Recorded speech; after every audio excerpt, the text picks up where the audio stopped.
Oi, turma, tudo bem com vocês? Na aula de hoje, nós vamos falar sobre os fármacos antihipertensivos e também vamos dar ênfase aos fármacos que atuam nos vasos sanguíneos, mas não atuam como antihipertensivos, e sim atuam aumentando a pressão arterial.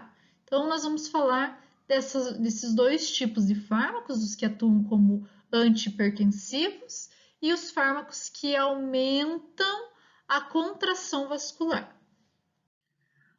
A hipertensão, ela afeta aproximadamente 25% dos brasileiros adultos. Em 2017, segundo o Ministério da Saúde, 302 mil pessoas no Brasil morreram em decorrência da pressão alta. Então, a pressão alta ou hipertensão, ela acaba ocasionando AVC, infarto, insuficiência renal, o que, é claro, faz com que o indivíduo que tem essa doença acabe morrendo em decorrência a ela. E como que a pressão arterial ela se eleva? Então aqui eu coloquei dois vasos sanguíneos. Num deles, nós temos aí a passagem normal do sangue. E em outro, nós temos a contração desse vaso sanguíneo, onde o sangue ele tem uma maior dificuldade para passar. Então, o que vocês acham? O coração ele vai bater mais forte quando o sangue passa livremente pelo vaso sanguíneo ou quando o sangue tem uma dificuldade para passar nesse vaso sanguíneo?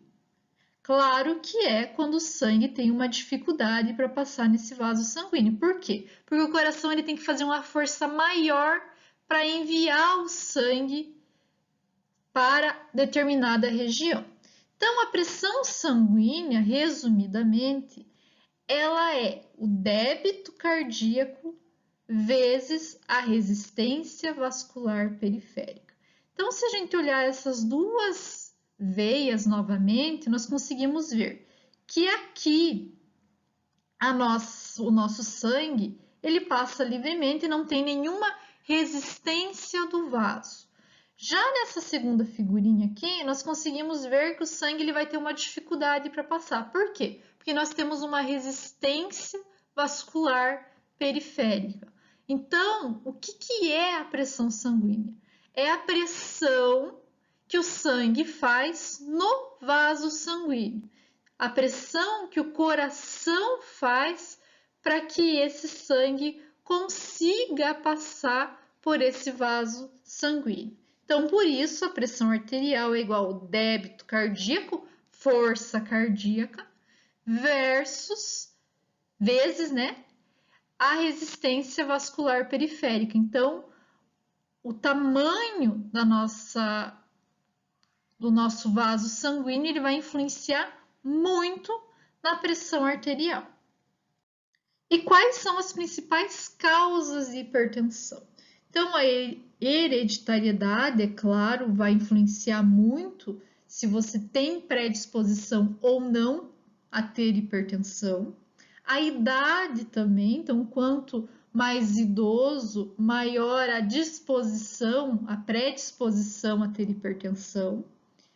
Obesidade. A obesidade ela acaba dificultando a passagem do sangue em algumas regiões e muitas vezes nós vamos ter gorduras que vão se depositar nas nossas artérias e isso também acaba dificultando a passagem do sangue.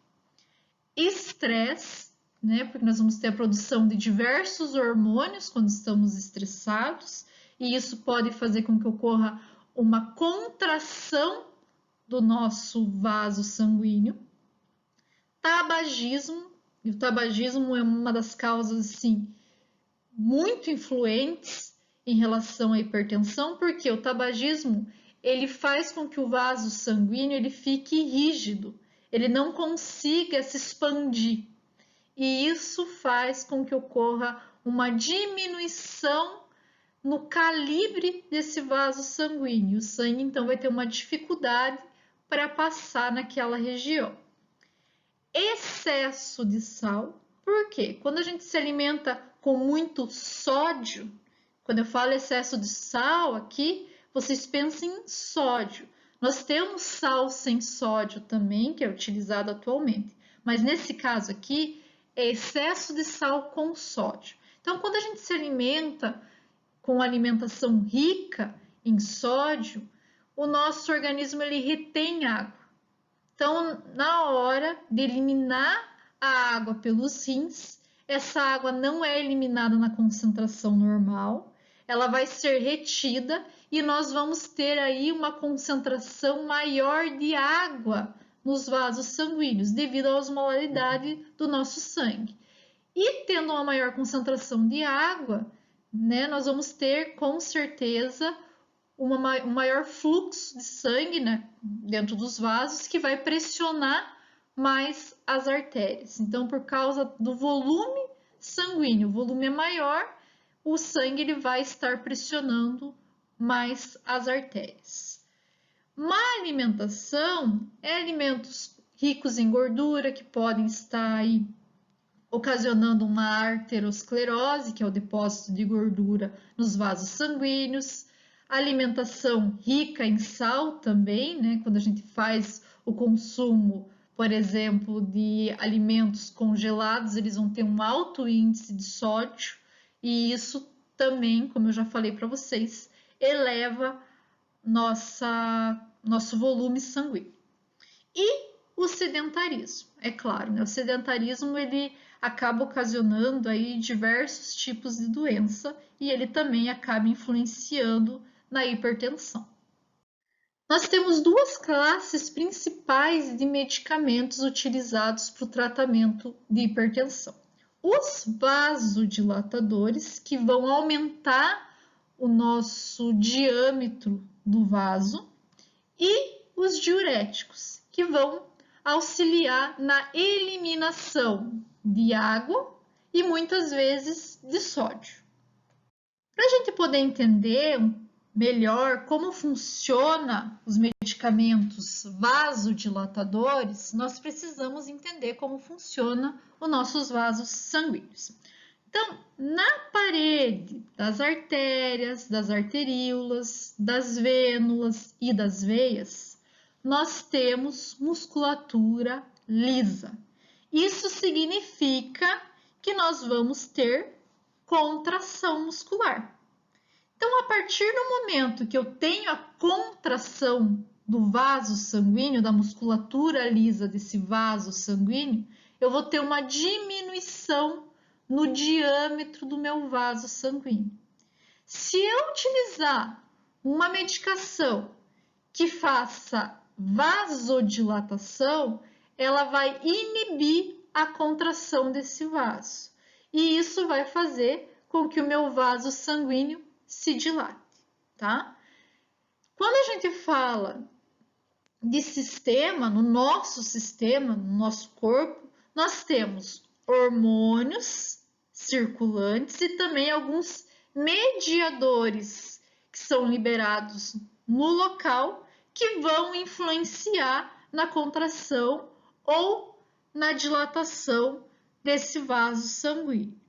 Eles vão agir geralmente regulando a entrada de cálcio nas células da musculatura lisa desses vasos.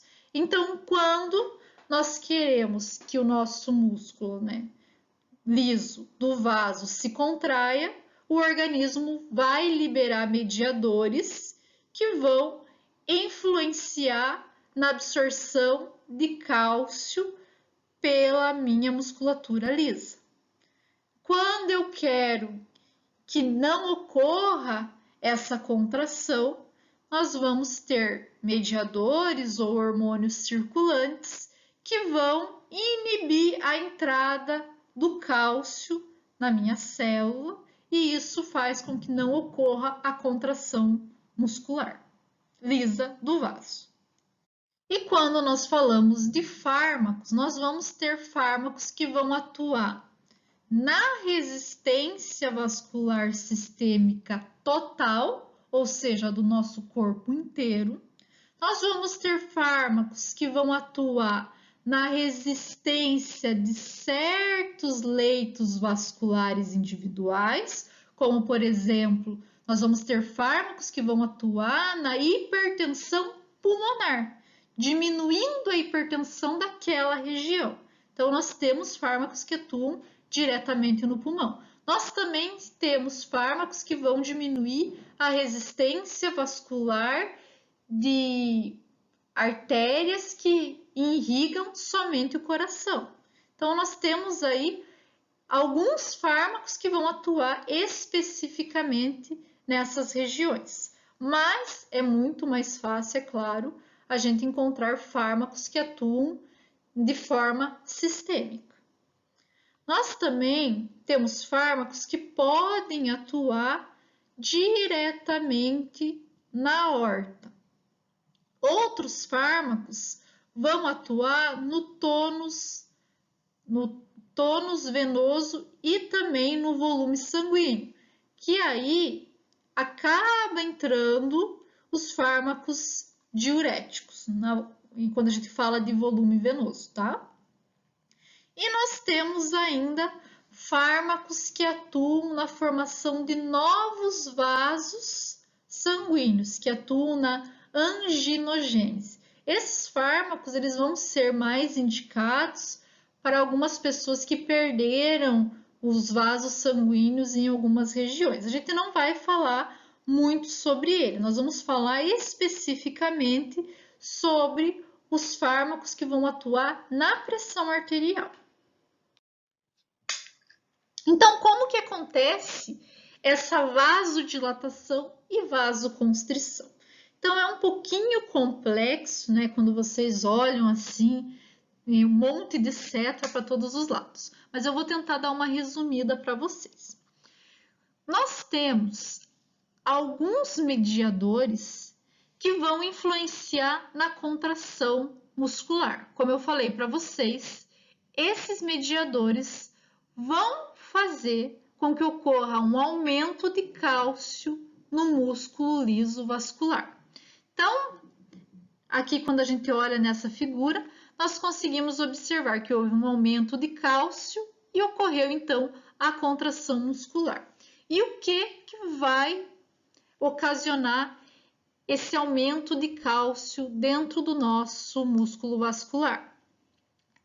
Quando nós temos uma grande concentração de angiotensina 2, então a angiotensina, a gente vai falar sobre ela, mas ela é extremamente importante na contração muscular lisa do músculo vascular, tá? Então, o aumento de angiotensina 2 influencia o aumento de cálcio. Nós também temos algumas prostaglandinas que atuam aqui no receptor prostanoide, que aumentam a concentração de cálcio. E nós temos a endotelina. Essa endotelina, ela também atua aqui no receptor de endotelina e aumenta a concentração de cálcio. E o que vai ocasionar o relaxamento dessa musculatura lisa? A diminuição da concentração de cálcio. E quando que acontece essa diminuição?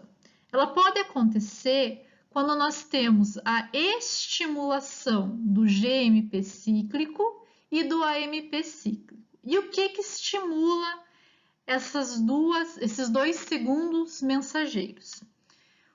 O óxido nítrico ele estimula o GMP cíclico, que diminui a concentração de cálcio no músculo liso.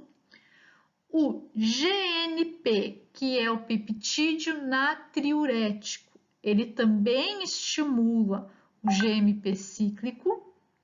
E nós temos um tipo de prostaglandina tipo 2.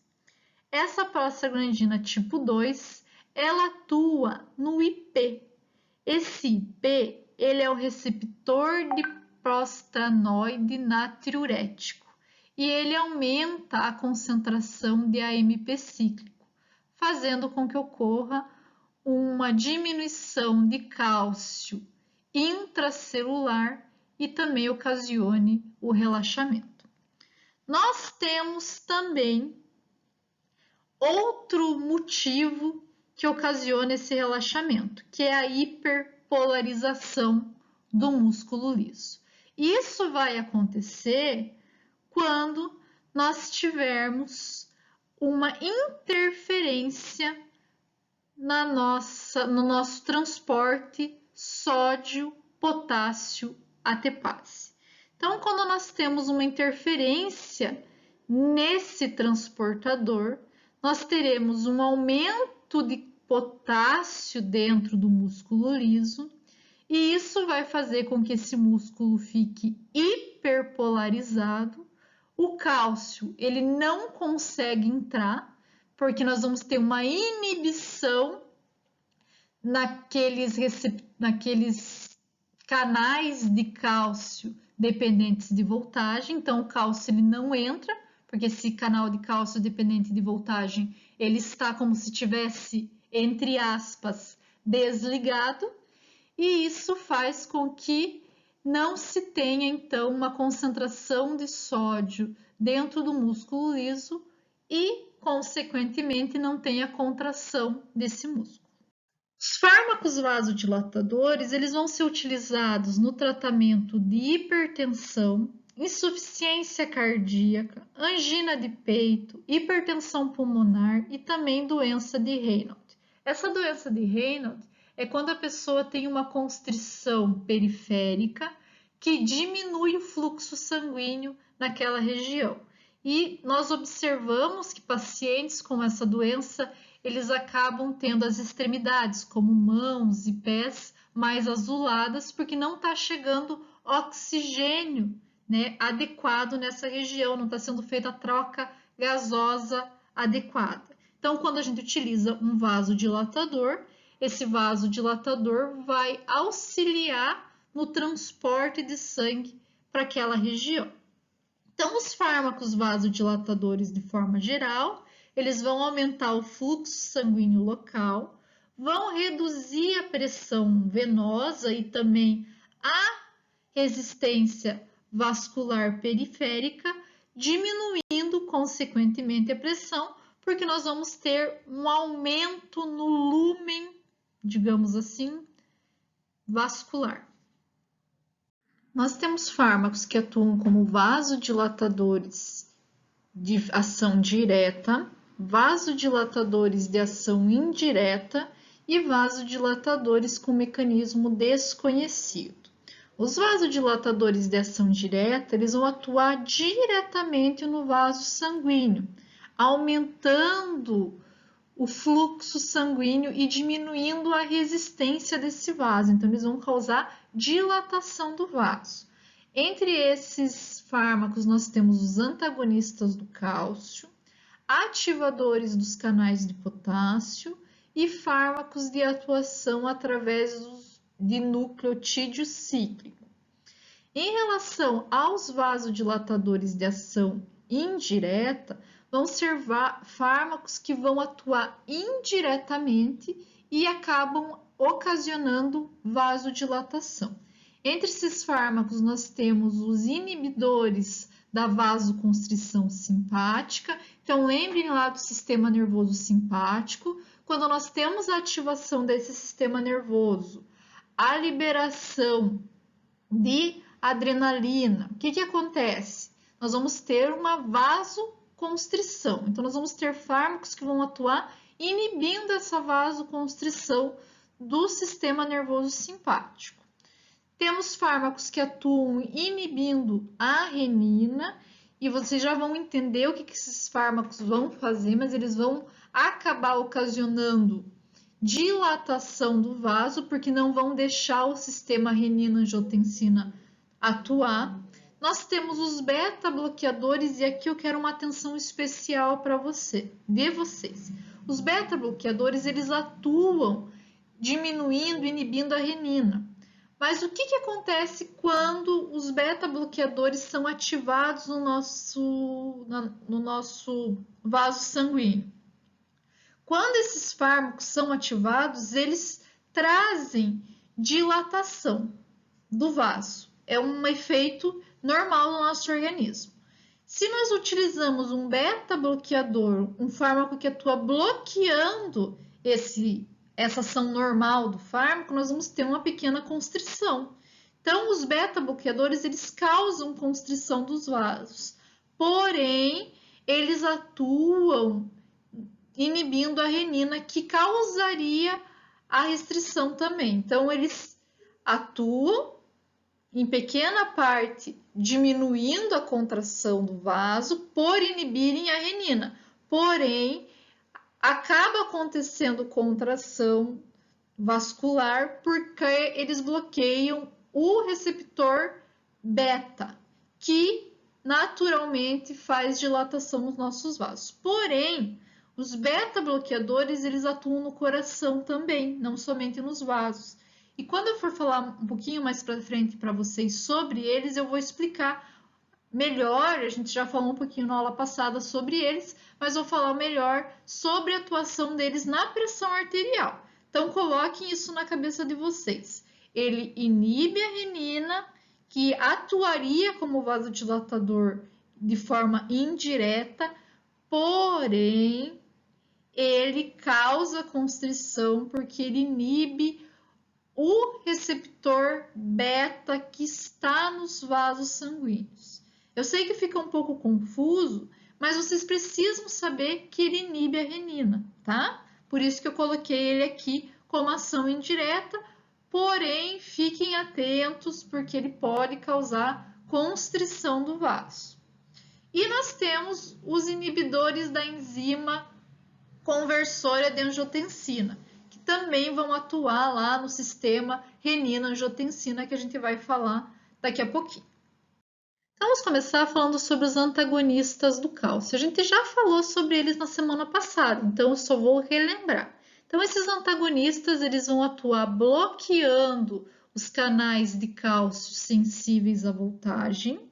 Isso faz com que ocorra uma redução na concentração intracelular de cálcio. A partir do momento que nós temos uma diminuição na concentração de cálcio, nós vamos ter então a vasodilatação arterial. Nós temos fármacos que vão atuar com mais especificidade nas células do coração, como por exemplo o verapamil, que a gente já falou na aula passada. Nós temos fármacos que vão atuar melhor na musculatura lisa, como o nifedipino. E temos fármacos que atuam como intermediário, como o diltiazem. O nifedipino, por ocasionar uma vasodilatação, ele pode ocasionar uma taquicardia reflexa, ou seja, o coração ele acaba batendo mais rapidamente para poder enviar sangue para a região onde foi dilatada.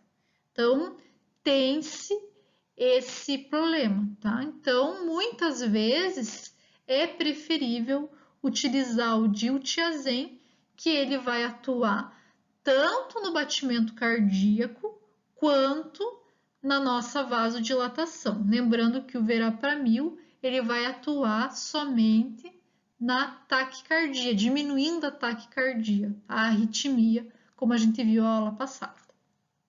A outra classe de fármacos que atua como vasodilatador de ação direta são os fármacos que ativam os canais de potássio. Então, a partir do momento que eles ativam os canais de potássio, vão favorecer essa célula a ter uma hiperpolarização.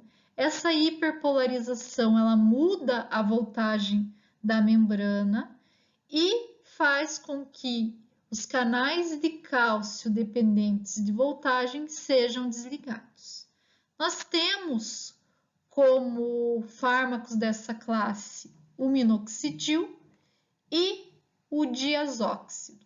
O minoxidil ele também é muito utilizado para calvície androgênica, que é a calvície hereditária. Geralmente é mais comum em homens, mas também pode acontecer em mulheres, quando essas mulheres, e eu me coloco no meio porque eu tenho essa calvície hereditária, produzem uma concentração muito grande de testosterona. Então, o que acontece? O minoxidil, ele auxilia na vasodilatação capilar, aumentando, então, incentivando o cabelo a crescer. Isso é muito bom, só que demora aproximadamente 4 meses para ter efeito. Então, a pessoa tem que usar por 4 meses, 2 vezes ao dia, para poder ter o efeito desejado. Ainda não se sabe bem como que é a atuação, mas sabe-se que ele faz vasodilatação do couro cabeludo. E ele é utilizado tanto de forma de comprimido, como também é utilizado em solução na região capilar, tá? O minoxidil ele tem um probleminha quando a gente fala aí de atuação como antihipertensivo, porque ele acaba aumentando a retenção de sal e de água. Então, geralmente, ele é prescrito juntamente com um diurético para auxiliar na diminuição da pressão arterial. E para finalizar a classe de fármacos que atuam como vasodilatadores de ação direta, nós temos os fármacos que vão atuar sobre os nucleotídeos cíclicos. Então, eles podem ativar as ciclases, aumentando a concentração de GMP cíclico ou AMP cíclico, lembrando que o aumento desses nucleotídeos intracelulares diminui a concentração de cálcio intracelular. Como fármacos que atuam assim, nós temos o óxido nítrico e o nitropruseto de sódio, que também é conhecido como nitroprusiato de sódio. E nós temos fármacos que inibem a enzima fosfodiesterase. Essa enzima, ela geralmente degrada o AMP cíclico e o GMP cíclico. A partir do momento que nós temos a inibição dessa enzima, nós não temos a degradação, tanto do AMP cíclico como do GMP cíclico, e, consequentemente, nós vamos ter, então, a diminuição de cálcio intracelular. Como fármacos que atuam dessa maneira, nós temos o cilostazol e o sildenafila. O que vocês lembram quando vocês veem esse nome, sildenafila? Viagra, realmente. O Viagra, na verdade, ele foi desenvolvido, o sildenafila, foi desenvolvido para hipertensão pulmonar. Com o tempo, descobriu-se que ele também tinha função lá nos corpos cavernosos do pênis e acabou tendo, né, uma atuação e uma utilização muito maior para a parte sexual, mas ele também pode ser utilizado para hipertensão pulmonar. Os vasodilatadores de ação indireta, eles vão atuar inibindo a vasoconstrição simpática, então do sistema nervoso simpático, ou eles vão atuar inibindo o sistema renina-angiotensina-aldosterona. Em relação aos inibidores da vasoconstrição simpática, nós vamos ter fármacos que vão atuar como agonistas dos receptores alfa-2 adrenérgicos. A partir do momento que esses fármacos atuam nesses receptores, eles vão estimular o efeito inibitório do sistema nervoso central e vão desativar a parte simpática do nosso sistema nervoso. Desativando a parte simpática, vai ter a inibição da liberação de noradrenalina e, consequentemente, não teremos vasoconstrição.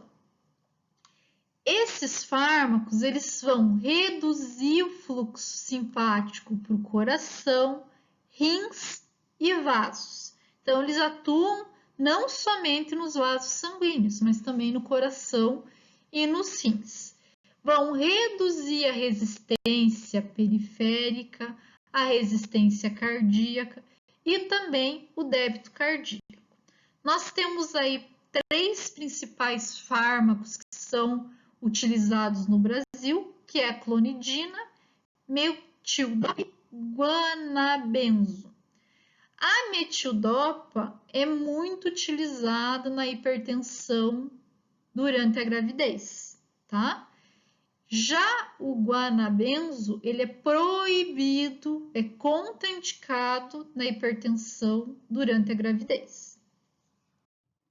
Outros fármacos que vão atuar na inibição da vasoconstrição simpática são os agonistas dos receptores imidazolínicos. Então, quando nós temos a estimulação desses receptores, nós vamos ter a inibição simpática periférica.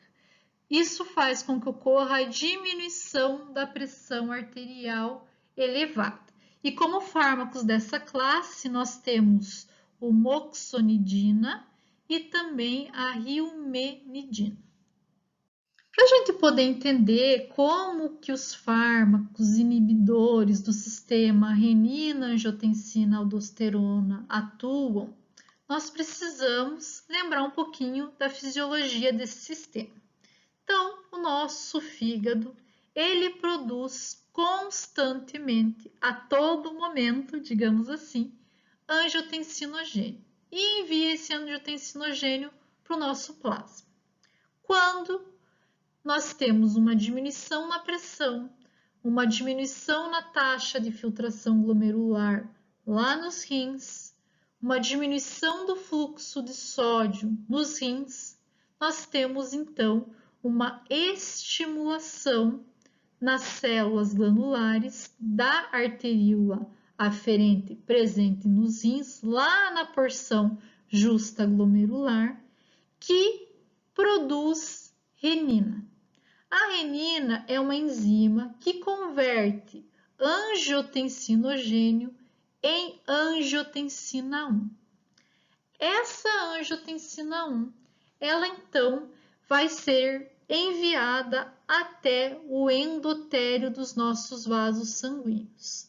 Lá no endotélio, nós temos uma enzima chamada ECA, que é a enzima conversora de angiotensina.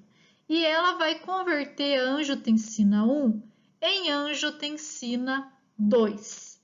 Essa angiotensina 2, então, vai aumentar a pressão sanguínea. Como? Ela vai atuar diretamente nas arteríolas, como eu mostrei para vocês lá no terceiro slide da aula, se eu não me engano, fazendo com que ocorra vasoconstrição e, consequentemente, aumento da pressão arterial. Essa angiotensina 2, ela também vai atuar lá no nosso centro cardiovascular no bulbo, aumentando a resposta cardiovascular e, consequentemente, aumentando a pressão. Ela também vai atuar no hipotálamo, aumentando a liberação de vasopressina. Essa vasopressina, pessoal, ela atua diretamente lá no nosso néfron, nas células do tubo coletor, estimulando o receptor de vasopressina. Esse receptor, então, estimula a produção do segundo mensageiro AMP cíclico. Esse AMP cíclico faz com que ocorra a exocitose de vesículas de armazenamento de poro de água e, consequentemente, esses poros de água presentes nas nossas células do tubo coletor fazem com que ocorra a reabsorção de água. Então, quando nós temos um aumento da angiotensina, nós vamos ter um aumento na reabsorção de água, porque vai aumentar a concentração de vasopressina no sangue. Então, nós temos um aumento no volume sanguíneo e, consequentemente, um aumento na pressão arterial. Esse estímulo da angiotensina 2 no hipotálamo também causa sede. e isso faz com que nós tenhamos, então, maior consumo de água, tá?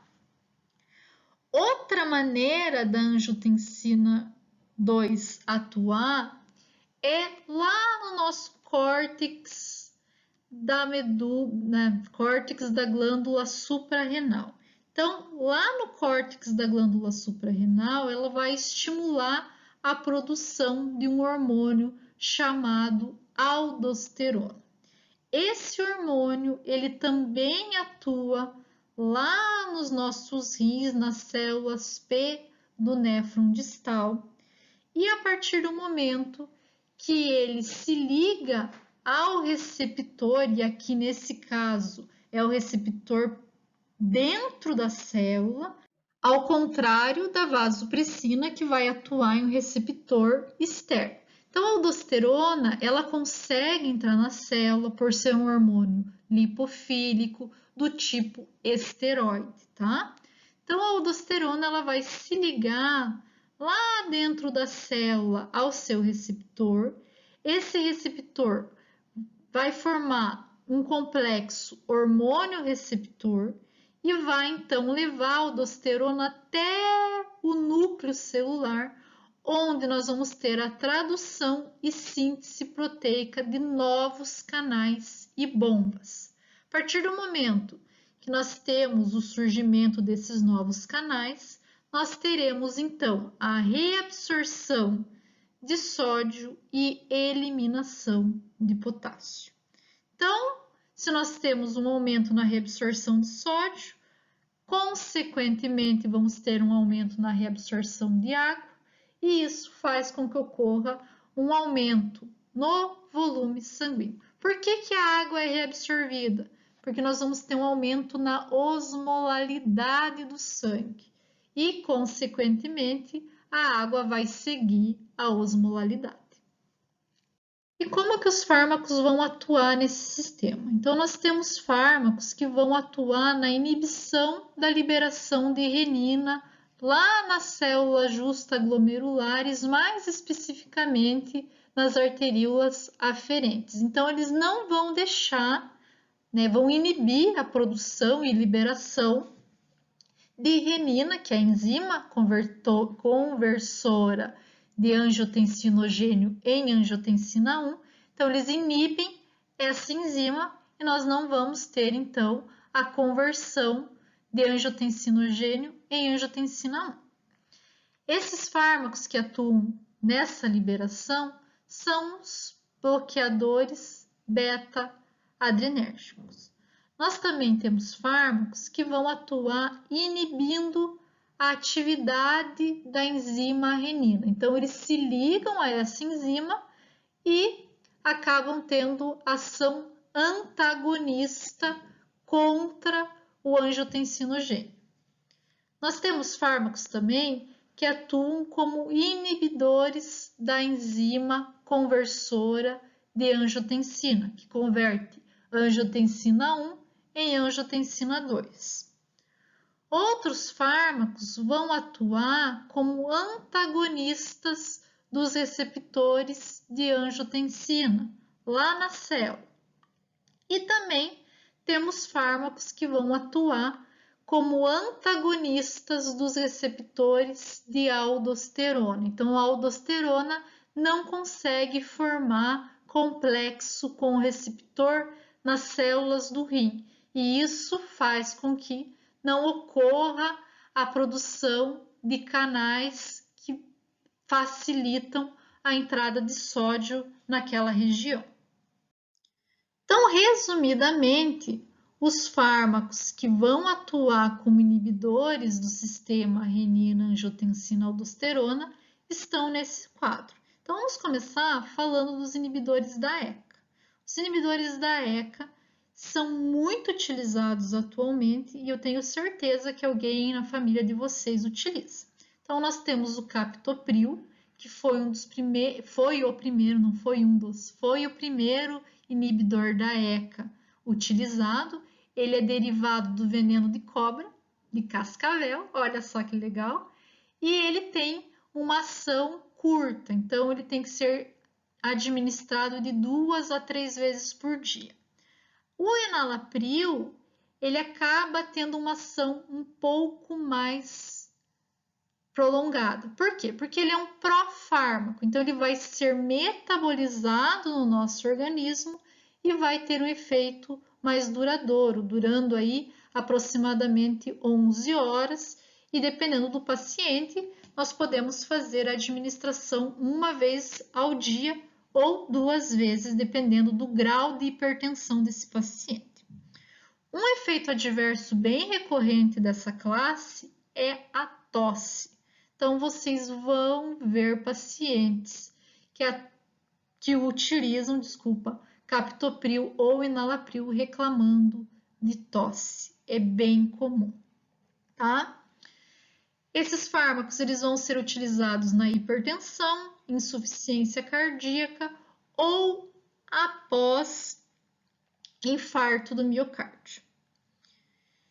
Os bloqueadores dos receptores de angiotensina, eles vão atuar diretamente lá no receptor de angiotensina da célula, e nós temos como fármacos dessa classe a valsartana, losartana e candesartana. Então, dependendo do fármaco, vai ter uma vida mais prolongada. Por exemplo, a valsartana tem um tempo de meia-vida de aproximadamente 6 horas. A losartana, como metabólico de ação, ele também vai ter ação após ser metabolizado, nós temos aí uma ação um pouquinho mais prolongada de 8 horas. A candesartana atua de 5 a 10 horas, dependendo aí, é claro, do usuário, né, do paciente. Nós temos que esses fármacos, eles podem ocasionar hipotensão e também pode ocasionar dano renal, mas esse dano renal é reversível após sua utilização. A valsartana, a losartana e a candesartana vão ser utilizados para hipertensão e insuficiência cardíaca. A losartana ela ainda pode ser indicada para nefropatia diabética. Os inibidores da ECA, nós vamos ter um fármaco só que é utilizado no Brasil atualmente, que é o alisquireno. Então, esse alisquireno ele tem baixa biodisponibilidade oral, mas o tempo de meia-vida é de aproximadamente 24 horas. E isso é bem bom quando a gente fala de medicamento para hipertensão, porque ele vai ter uma ação prolongada, né? Ele vai ter os efeitos adversos igual a da valsartana, sendo que ele também pode ocasionar diarreia e é utilizado em hipertensão essencial. Em relação aos antagonistas da aldosterona, nós temos a espirolactona e a eplerenona. Eu vou falar um pouquinho mais sobre eles, porque eles atuam como diuréticos. Então, quando a gente for falar dos diuréticos, a gente vai falar deles também. O importante da espirolactona é que ele tem uma meia-vida de 24 horas, então ele é bem visto aí pelos cardiologistas, e sem falar que ele também não ocasiona tanto problema em relação à absorção de potássio. Então, ele vai ser bem utilizado. A gente já vai falar mais detalhadamente sobre eles. Pessoal, uma coisa que nós temos que ter em mente é que nós temos receptores beta-adrenérgicos no aparelho justaglomerular, nos vasos sanguíneos e no coração e também no tecido adiposo, mas aqui não entra para nós entrarmos em detalhe agora, mas eu já falei quando eu falei de sistema nervoso para vocês, só estou relembrando isso. Lá no aparelho justaglomerular, o que ele vai fazer quando ele é estimulado o receptor beta-adrenérgico? Ele vai estimular a liberação de renina. Nos vasos sanguíneos, os receptores beta-adrenérgicos fazem vasodilatação. E no coração, eles aumentam a força cardíaca, aumentam o débito cardíaco, que pode aumentar a pressão. Se nós tomamos um beta-bloqueador, ele vai inibir a renina, então a renina não vai ser liberada. Vai acontecer, então, uma leve vasodilatação. Por quê? Porque nós não vamos ter mais renina que vai atuar aí no sistema renina-angiotensina. Mas, lembra que eu falei para vocês que nos vasos sanguíneos, quando os beta-adrenérgicos são estimulados, eles fazem dilatação. Se nós temos um bloqueio, não vai ter dilatação, vai ter constrição, e isso acaba saindo meio que elas por elas, digamos assim. Porém, os receptores beta-adrenérgicos, eles são muito estimulados no coração e acabam aumentando a frequência cardíaca, que pode, o débito cardíaco e a frequência cardíaca, que pode aumentar a pressão arterial. Então, quando nós temos um bloqueio desse receptor beta-adrenérgico do coração, nós vamos ter aí uma redução na frequência cardíaca, nós vamos ter uma inibição das arritmias, vamos ter, igual eu falei para vocês, a diminuição da renina e, consequentemente, nós vamos ter o controle da pressão arterial. Então, ele auxilia muito no controle da pressão arterial e auxilia muito nos problemas de arritmia que pessoas que têm problemas cardiovasculares apresentam, tá? Então, os medicamentos mais utilizados dessa classe são propanolol, metoprolol, carvedilol, bisoprolol e atenolol, tá? Espero que vocês consigam entender, mas qualquer coisa vocês me perguntam na aula que a gente vai revisar esse conteúdo, se ficar alguma dúvida.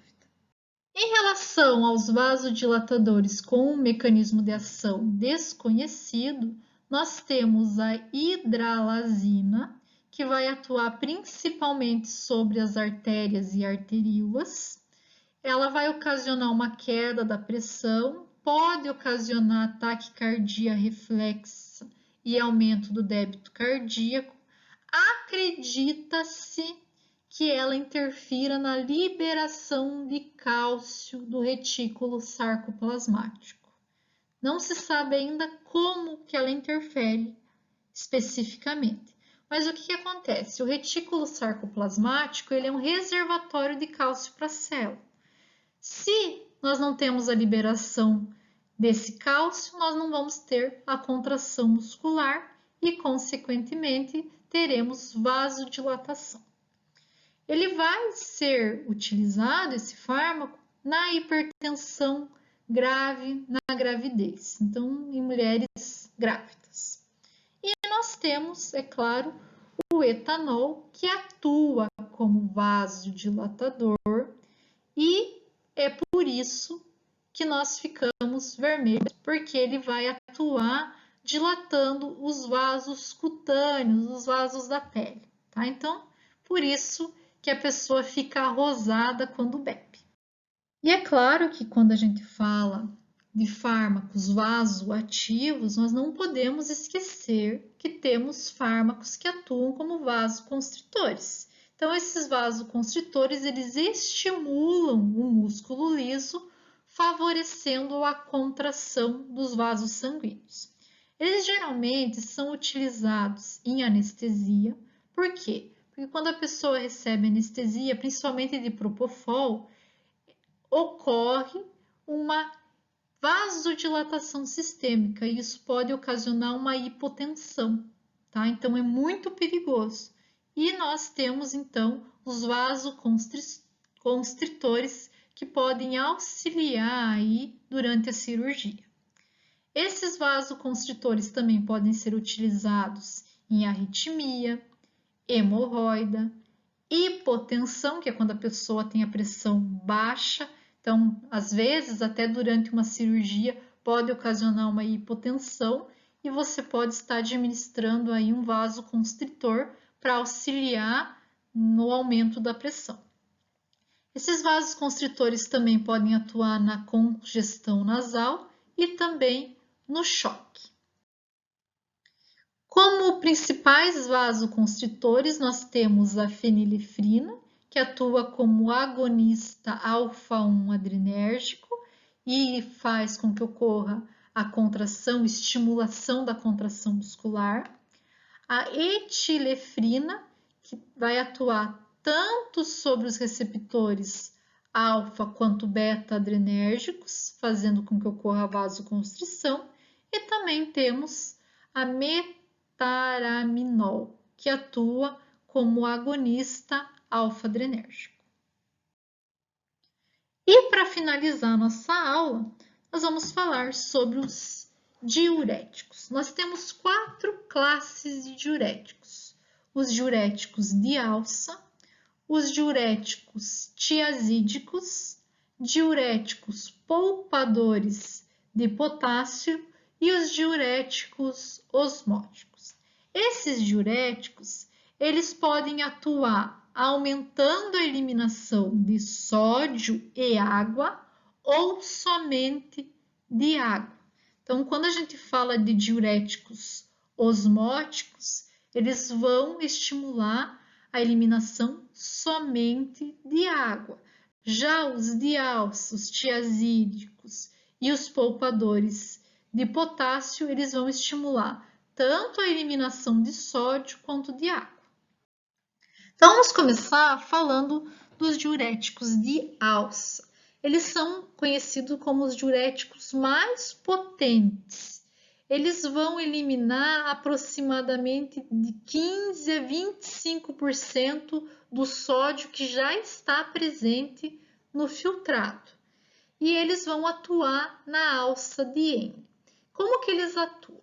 Então, quando nós falamos de reabsorção de sódio, nós temos várias maneiras que podem acontecer lá nos néfrons. Uma das maneiras é o transporte por SYNPORT, onde nós temos a absorção de sódio, potássio e 2 moléculas de cloro. Então, se nós temos um medicamento que inibe esse transporte, nós não teremos absorção de sódio, nem de cloro, e nem de potássio. E isso faz com que essas moléculas elas fiquem disponíveis no lúmen e, consequentemente, a água também não vai ser reabsorvida. Por quê? Porque a osmolaridade no lúmen vai ser muito grande, então a água ela vai ficar onde tem maior concentração de sal, maior concentração de íons.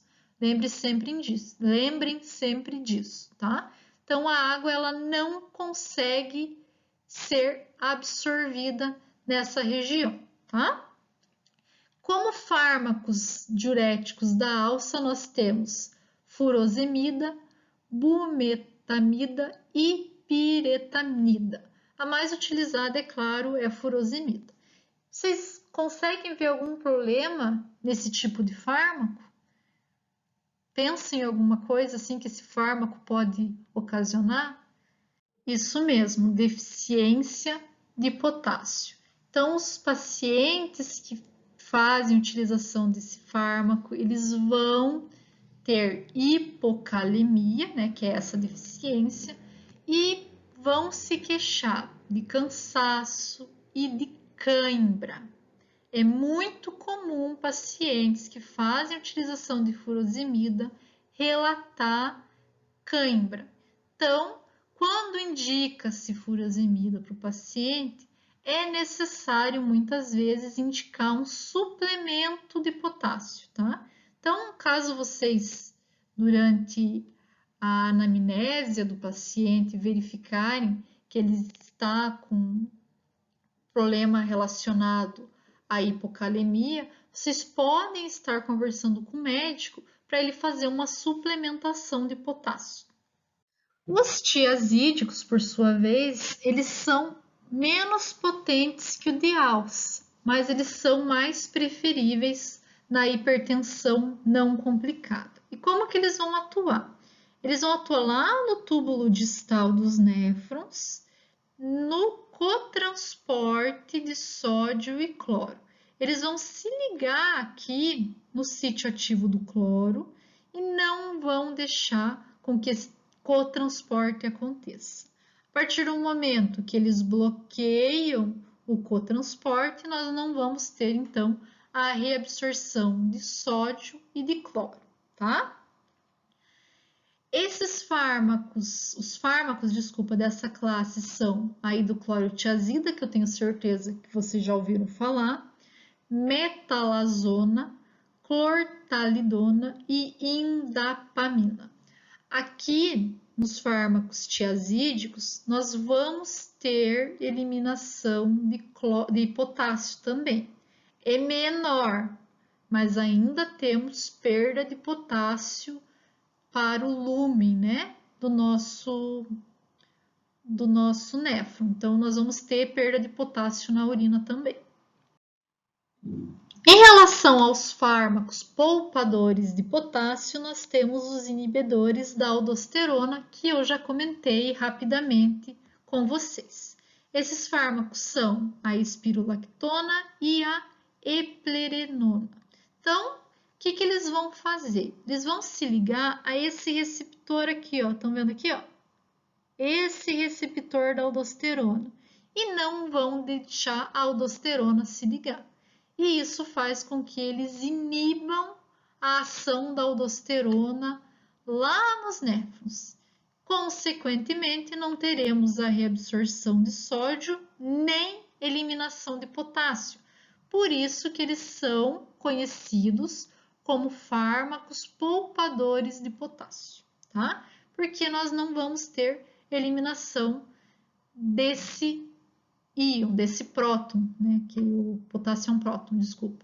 Então, isso é muito importante para o nosso organismo, né? Porque nós vamos poupar o potássio, principalmente em pessoas que reclamam de ter cãibra. Então, deve ser muitas vezes substituído um tiazídico ou um fármaco de alça por um poupador de potássio. Claro que algumas vezes esse fármaco não vai ter ação tão boa quanto aqueles fármacos. Por isso, é claro, só deve ser feita a substituição por um médico. Nós ainda temos fármacos que também são conhecidos como poupadores de potássio, que atuam diretamente no nosso canal de sódio. Então, eles bloqueiam o canal de sódio, inibindo a entrada de sódio na célula e, consequentemente, o sódio, então, vai ser eliminado juntamente com a água. Porque se não tem entrada de sódio, a água vai seguir a osmolaridade. Lembrem sempre disso. Nós vamos ter essa ação desses fármacos lá no néfron distal. Nós temos dois tipos de fármacos que atuam dessa maneira: a amilorida e o triantereno. E por último, nós temos os diuréticos osmóticos. Esses diuréticos, eles não têm ação farmacológica, então eles são farmacologicamente inertes. Eles vão ser filtrados no glomérulo e vão ser enviados para o lúmen do néfron. Quando eles estão lá no lúmen, eles não são reabsorvidos. E eles vão mudar a osmolaridade do filtrado, fazendo com que a água fique no filtrado e também não seja reabsorvida. Então, nós temos eliminação de água, mas não vamos ter eliminação de sódio nem de potássio, tá? Como fármaco que atua dessa maneira, que não é bem um fármaco ativo, digamos assim, temos o manitol. Então, ele vai ser utilizado na forma intravenosa e em caso de emergência, como por exemplo uma hipertensão craniana. Então, ele pode ser administrado no hospital, é claro, na emergência. E, é claro, lembrando vocês que nós temos como principais sintomas da hipertensão dor de cabeça, sangramento nasal, tontura, zumbido no ouvido, palpitação, dor no peito, falta de ar, inchaço, alterações visuais, amortecimento nos membros superiores, principalmente no braço, que são características de pressão alta.